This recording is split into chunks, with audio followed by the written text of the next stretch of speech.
Alright guys, welcome to part 2.3 of your sleep system, and this could be probably the most important piece of the sleep system because this is where your weight of your pack can super differentiate from what somebody else may be carrying. So there are many manufacturers out there that make different styles of tents. So this kind of comes down to personal preference.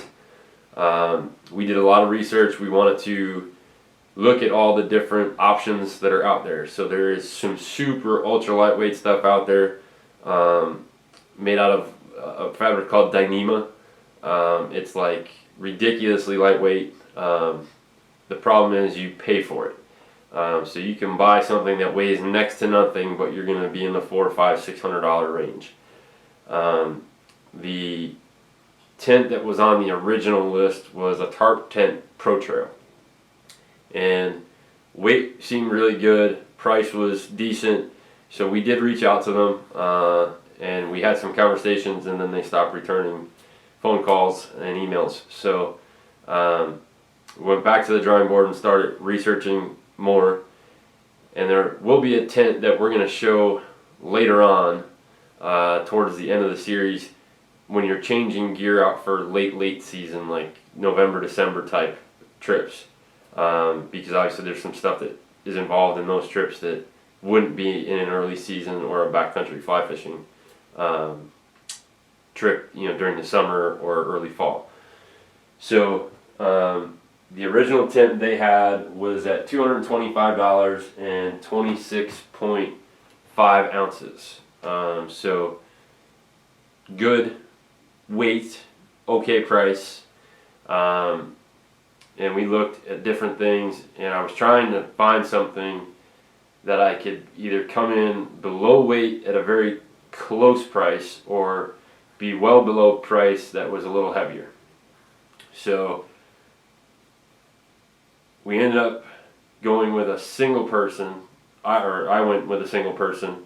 So that's the other thing you have to think about. If you and your buddy, or you and your wife, or your brother or whoever is going on the hunt or fishing trip with you, do you plan on staying in the same tent? Obviously then you can, one person has a little bit extra weight on the trip in, and then somebody else packs it out. So that's the big thing you have to look at. So being Keith and I are doing our own lists and whatnot, I figured let's just go solo tent, make it easier. That way you can see the difference in weight and difference in product that we each chose. So the one that I went with is actually the SJK Slumberjack Nightfall 1. So here it is in the bag. You will see pictures in this video of it, and then you'll see videos as this list goes on of it pitched, so that we can show you the differences. But so this comes in at 3.2 pounds with everything: fly, nest, stakes, and your poles. So the reason I ended up going with this, even though it's obviously quite a bit heavier than what was on the original list, is for two reasons. One was price, and two was the ability to pitch this in two different ways. So our price falls in at $149. So for $150, just about anybody can afford to put this in their backpack. And I'm sure you're probably thinking, well, what does he mean by pitch it in two different ways? So what's nice about the Nightfall one is it's an external pitch tent, which means all of your poles are external, not inside the tent. So I have the option of running this strictly as the fly and being more of a shelter for really warm nights or summertime trips. That's where the ground cloth comes into play. Hopefully you're not in a real big buggy area where you have to worry about it. Or I can then attach the inside portion, what most companies and most people call a nest, which gives you your floor and your screened walls. And then your fly becomes just a normal rain fly. So $150. Yes, it's a little heavier. But we are going to be taking the stakes out of this tent and not using the factory stakes. We actually went with the Vargo Outdoors titanium Ascent stakes. They come in at 1.8 ounces for 6 of them, and they're $24 against the stakes that they used on the original list, which were $32.50 and came in at 2.25 ounces. So again, we saved weight, saved money, went a little heavier on the tent, but saved, again, a whole lot more money. So this was a key for us. So we were at $428 for our entire sleep system. Titanium stakes, closed cell foam pad from Big Agnes, a Big Agnes V-Notch UL sleeping bag, the SJK Nightfall 1 solo fast pitch tent. So yes, again, a little bit bigger, a little bit heavier. For you guys that are, big into having as much camo gear as you can, they do make the Nightfall in a camo version. It's a little bit more expensive.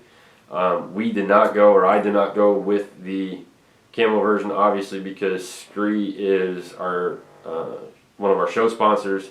So we wear Scree camo, and I didn't want to put another camo brand in that isn't a Scree design. So it's kind of like a white outside with like a greener inside, or olive, I guess. So everything between on the sleep system, on the original list, they came in at 75 ounces and $877. We came in at 95 ounces at $428. So the entire section off that list, we saved a whole bunch of money, and we're only 20 ounces heavier. So you're a little over a pound heavier than what they had on that list, but we saved almost $400. Actually saved more than $400, about $450. So again, these aren't just because a brand is what everybody keeps talking about, and you have to have this, you have to have that.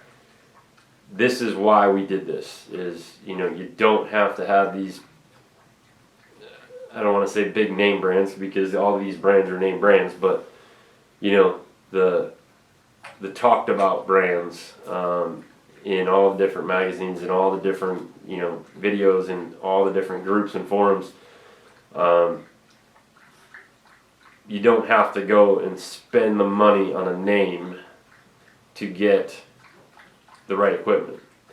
So I'm super excited to have kept $400 in my pocket, $450 in my pocket, against the original list that we found. They all serve the exact same purpose.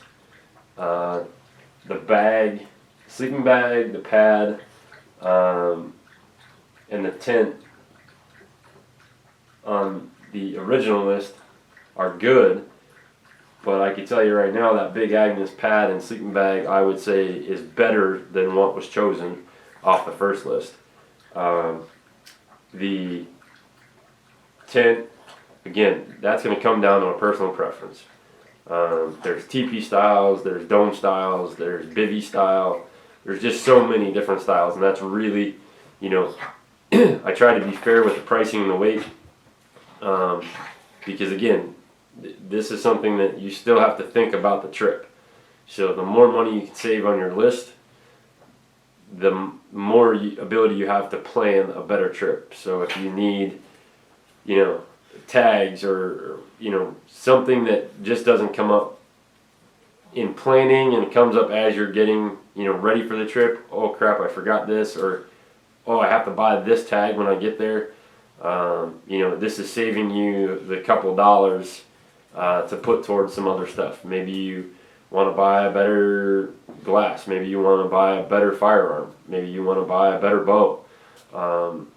This is saving money on the essential stuff that you need in the backcountry.